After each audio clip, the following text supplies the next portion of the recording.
Hey, Marlena, how you doing? Hey, doing well, thank you. So am old enough to remember Getty gas stations across the country. Getty is that name that has been synonymous. Well, I guess now it's synonymous with museums and the like, but it was used to be synonymous with the oil industry. And you found yourself working with the Getty family, the billionaires from that fortune from J. Paul Getty. So I think I want to start there because this is a fascinating story about how the wealthy manage their money, how they get around paying the taxes that the rest of us pay. But I want to start with your story first. How did you find yourself managing the finances of some of the Getty scions? Well, in 2013, I met two of the Getty heirs from a mutual acquaintance, and I met Kendall Getty first, and then she introduced me to Alexandra Sarah Getty, who goes by Sarah. And they became my clients because they were looking for socially responsible investing. That was a area of expertise for me, and that they were looking for somebody who was, not your typical, not your dad's financial advisor. They wanted somebody who would really, be approachable, that would really be a partner for them in terms of values aligning their portfolio. And I quickly moved from managing their personal investments to representing their interests with their family trust. The Gettys were looking, as I read it in the New Yorker, they were looking for impact investments. Sometimes these are called ESG investments. They are kind of pitched as an altruistic way for the very, very wealthy to invest their money. There are also critics who say any kind of large scale investment within this framework will always result in some form of exploitation or public immiseration. What did they come to you specifically asking you to do, and what did you try to do for them when you were advising them about how to manage their fortune? Yeah, I think that they were not necessarily super sophisticated when I first met them. They had strong opinions on what they wanted, but needed to operationalize and really try to implement their values. So we really started with decarbonization. So we were part of a silent flanking of a movement that really kind of built up on college campuses with Divest Invest, and obviously the call for divestment from Standing Rock was very impactful in 2016, 2017. So part of the scope of work was really trying to find ways in which we could decarbonize the portfolio, divest from certain offender names and industries, and also to bring along, it was easier to do on a personal level. It took a little bit more time on the Pleiades trust level because those decisions were really made via consensus across a number of different stakeholders. So that was a slower process. So, on top of their investing in a way that I guess in some ways trying to decarbonize from the oil industry that their family built up, there was a question of how they were preserving their money. Now, J. Paul Getty was obsessed, it seems like, with not paying more taxes than he could get away with not paying, essentially. And I think that, as I read it, that speaks to some of the fracture in your relationship with the Gettys. So tell us about what happened. What was the breaking point in that relationship where you're advising them about how to invest their money, and then there was this break? What happened? Well, I'm based in New York City, and when I met them, they were also outside of California. Kendall was in New York, Sarah was in Japan. And so we were not running afoul of any of the guidelines which were established when the trusts, a variety of different family trusts were moved from California to Nevada in an effort to avoid paying California state taxes. That happened in 1995 when they were just children and far before my tenure with them, which started in 2013. So preservation of the tax status was a preoccupation of the trust administrator, Bob Lieberman.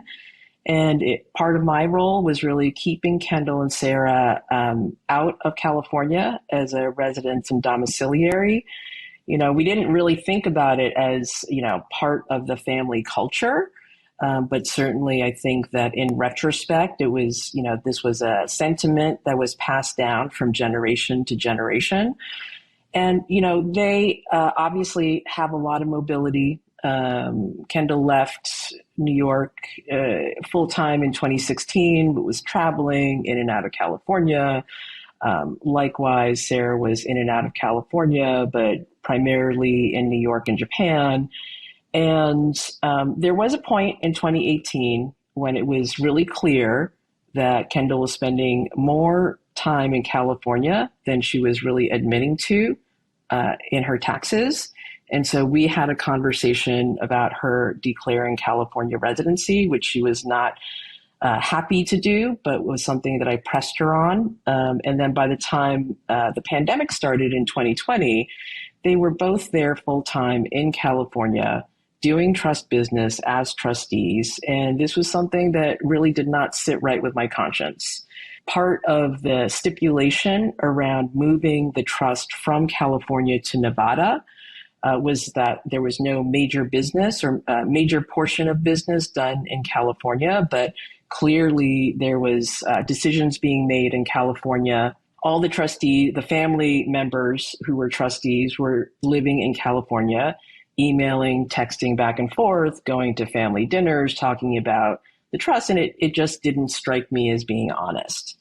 So I approached them in 2019 and 2020 and 2021 to come clean and pay the California tax. And instead of heeding my advice, I was fired, and fired in a very nasty way.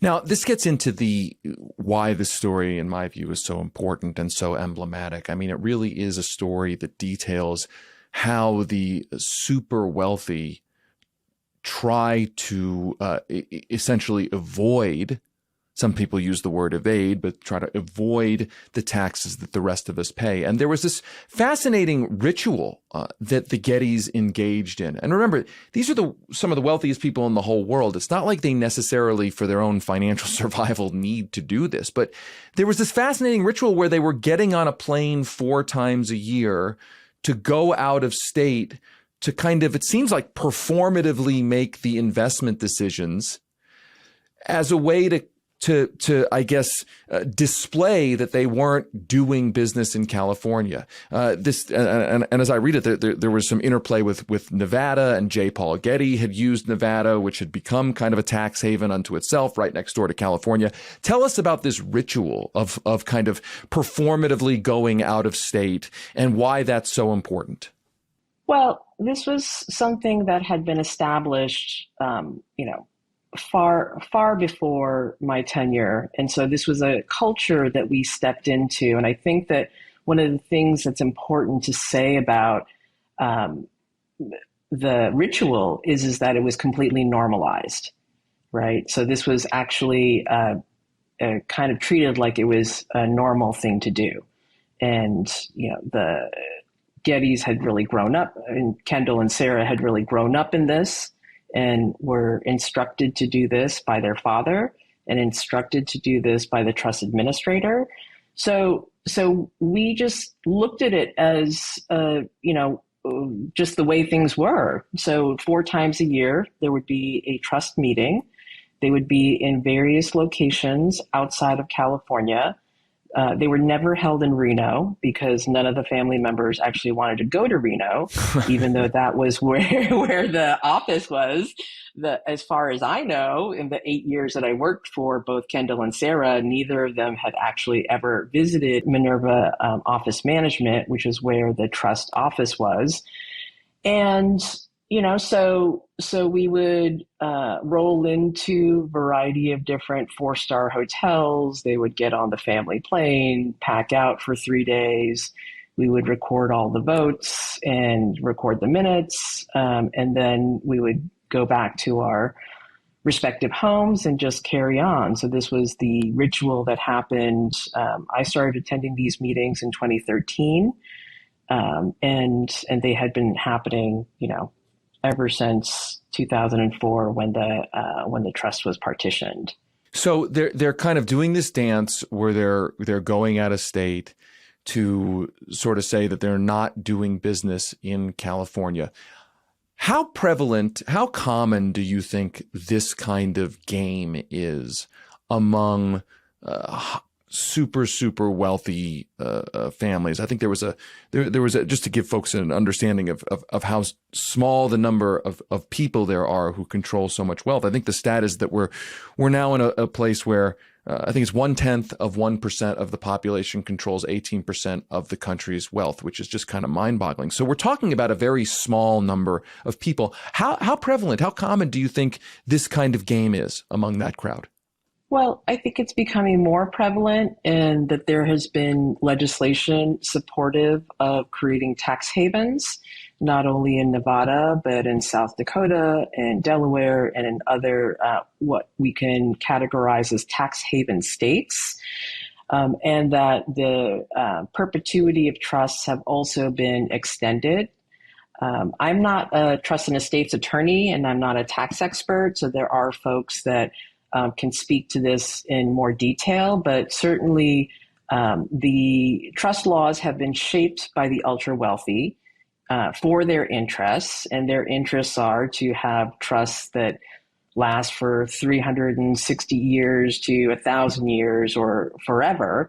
So it's kind of a establishment of a neo-feudalism where this wealth is passed along to heirs in a dynastic fashion, and that it's actually eroding the meritocracy that this country has been built on. So all of the wealth is flowing up to the very few. There's very, very little left for the rest of us. Okay, so you go to the Gettys and you say, hey, listen, I don't think this is kosher. I don't think you're at this point. I think we're potentially on the wrong side of the tax law. What did they say? What was their reaction? Well, in the complaint, I published a number of texts that went between me and Kendall regarding the fact that they actually need to be paying their California income tax on the trust, and her response was zoinks. I mean, what did you read that as? I read that as a shock and surprise, and that ultimately it was not great news that she didn't necessarily want to deal with. So there was very little action or implementation of any changes after that exchange. And in fact, she texted me and said, well, it seems as if the trust administrator gets whatever he wants, whether it's legal or not. That was her response. I'm just curious, for people who are this wealthy, and maybe you can only speak about the Gettys and what you know about that specific family, but one thing comes to mind is people who are that wealthy, why are they so obsessed with not paying slightly more in taxes? And maybe it's significantly more, but it's certainly not enough to impact how they live their lives.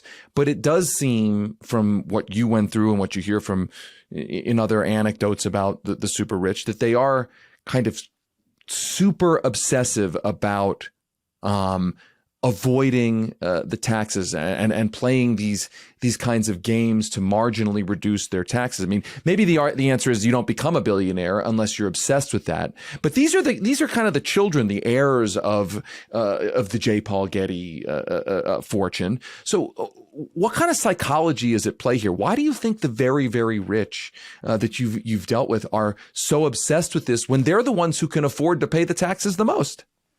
Well, this is a mystery, isn't it? It is. I think that there are some folks. I think that there is a spectrum across the ultra wealthy. There are some folks who have means, who do want taxes to go up. I think that a notable organization in this regard is the Patriotic Millionaires.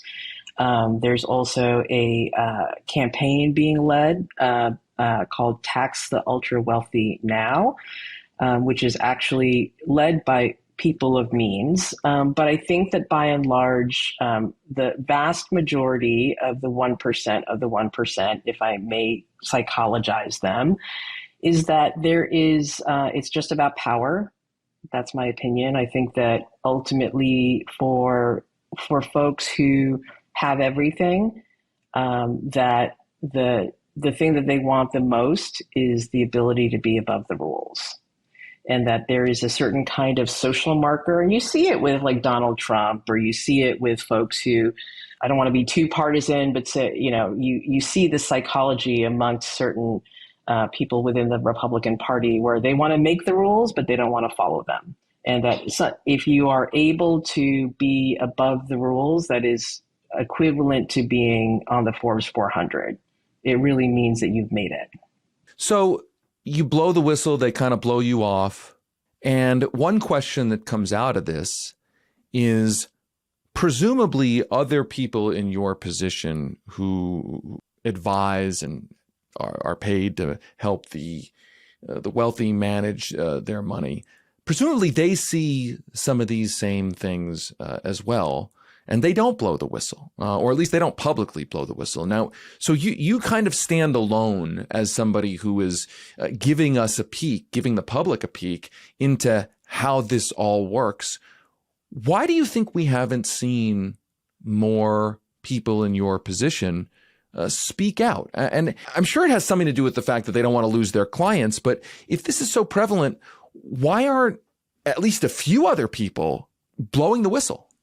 Well, I think that the economic incentives are misaligned, that ultimately people are, especially in financial services industry, are self-interested and will do what it takes to kind of keep a roof over their head and food on the table, right? So there's that element of it, in that, most workers are afraid to blow the whistle on their employers because they're afraid of losing their livelihoods and losing, being retaliated against, et cetera. And then there's the issue that at a certain point, it's almost like a hazing ritual where people get involved in the wrongdoing themselves and then have to deal with the fact that they are ensnared within a system of deception or a system of corruption. So it becomes very hard to blow the whistle. And I think that there are very few resources for people to break out of this mold. I do think that there are ways in which we can create more incentives in terms of policy. So one example would be the False Claims Act, which exists on a federal level. And one of the things that has been introduced in California is an expansion of the False Claims Act to include tax evasion. That is a very successful program that was implemented in New York State that has actually recovered over $577 million worth of lost tax revenue by incentivizing whistleblowers to prosecute on behalf of the government. So, this is something that, other states can really be looking at to shore up the incentives for whistleblowers to come forward.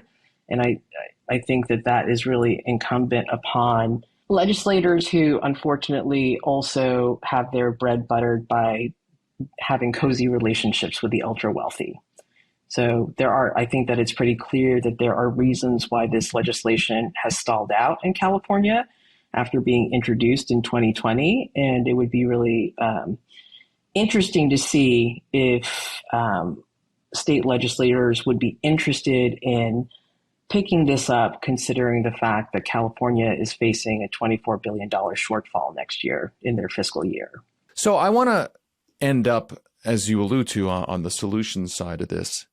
It seems to me that the Gettys in California, for instance, are betting that the tax authorities there, that they could win a fight with the tax authorities. The tax authorities, the Franchise Tax Board doesn't have the resources or the sophistication to really track them down and prove that they owe the taxes that maybe state regulators would argue that they do owe. It's the same thing at the national level with the IRS. The IRS has been defunded for certainly more than a decade. And there's this kind of implicit bet that the wealthy, I think there's some stat that the wealthy are not paying, the top 1% are not paying $160 billion to $200 billion a year in taxes that they owe. And the implicit bet is that the tax regulators don't have the resources or the sophistication to crack down. Now you've got an $80 billion expenditure by the federal government on the IRS to improve its ability to do its job. Do you think that's part of the solution here?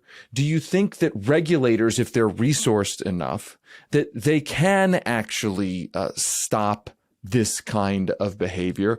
Or do you think that however sophisticated the regulators will get, the super rich and their very expert tax lawyers will come up with something even more devious, even more complex, that this is basically a cat and mouse game that can never be won? I don't believe that. I don't believe that this is a cat and mouse game that can never be won. I truly believe that regulation is good, that if the IRS and the FTB have resources and also the political will, I think that the political will piece is an important factor in what enforcement looks like in the future. I think that ultimately, I'm an optimist, and I think that we can actually create a system where everybody is treated in an equal fashion or more equitably. And I think that the ultra wealthy should be held to the same rules as the rest of us. I also think that we live in a system that takes it for granted that all of the resources go to a very small sliver of people, and it doesn't have to be that way. I think that one of the things that is true about this is that the system is continually being shaped in favor of the ultra wealthy, but it is a system that is being created on a daily basis. And so we can actually shape policies so that it becomes more equitable, and that the income inequality that we are seeing today, which is, at historic levels, will be reduced. I mean, and to be perfectly honest with you, I am fine with people being wealthy as long as the rest of society has what it needs. If everybody has access to healthcare, affordable housing, food and clothing, all of the basics, Social Security, a decent retirement, then fine, let's have bazillionaires. But the way in which our country is operating right now is broken.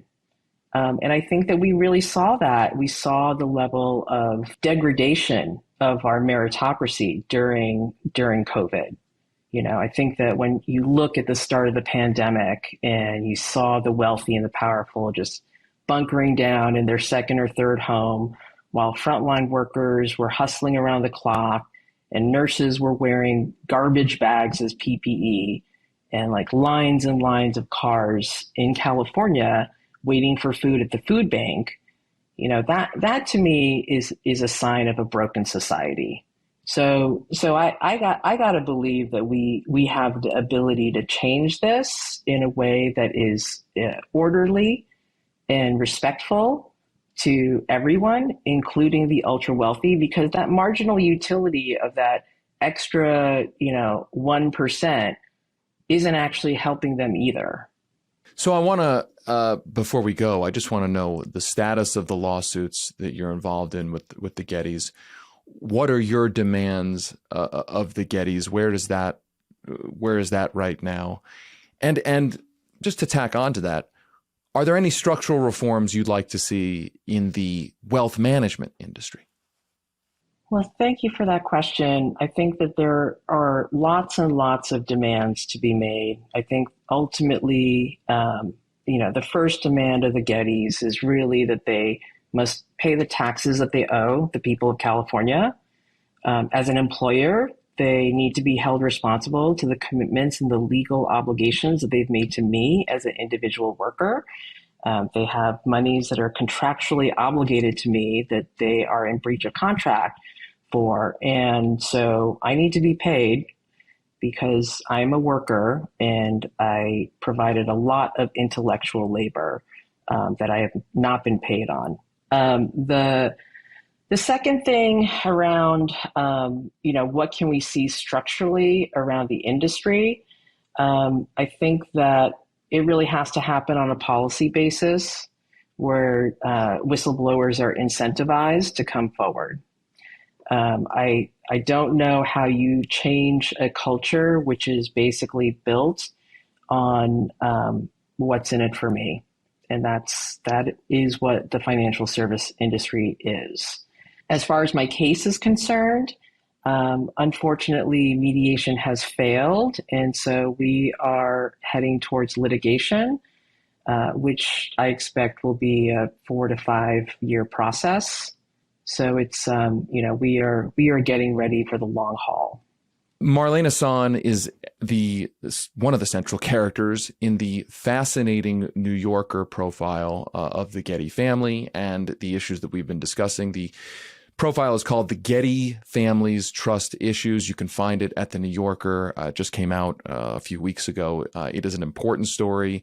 Marlene's story about how the wealthy go about managing their money, and how the Getty family in particular emblematically has tried to avoid the taxes that the rest of us pay is super important. It is, as I said, it's emblematic and iconic about a problem that really pervades the whole society. Marlene, thanks so much for taking time today.